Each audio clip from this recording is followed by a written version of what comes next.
ভেঙে পড়ছিলাম গোপনে। সেটা বলছিল যে আমি মারা গেলে আমার লাশটা নড়াইলে নিয়ে না। এত কষ্ট পাইছিলাম যে ছেলের মুখে এই কথা শুনবো, এটা আমরা কখনো প্রস্তুত ছিলাম না। তারপরে সুখ পেয়েছি, অনেক কষ্টে পড়ে নিঃসন্দেহে এই কথাটা বলছিল।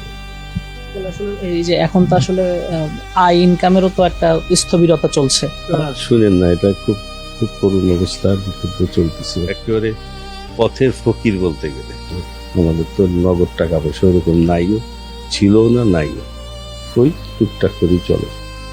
আমরা কোনো ধানাই বানাই ছক্কা পাঞ্জা ওই ধান্দাবাজি করে খাওয়া, মাইরে মেরে খাওয়া এগুলো পছন্দ করলে কোনো করিও না, তো বলতে পারবো না। কোনো কিছুর সাথে আমরা জড়িত না। আমি তো নাই, তার ছেলে তো একেবারেই না, এবং আমার পরিবারে যে যেখানে আছে সে কেউ না, কেউ না যে কোনো ইসের সঙ্গে জড়িত, কোনো ব্যবসা করে না, কোনো ধান্দাবাজি করে না, কোনো কিছু করে না, কোনো আমাদের এই যে জমি জমা আছে, ওই খামার আছে, এইগুলো করে খাই সারা জীবন।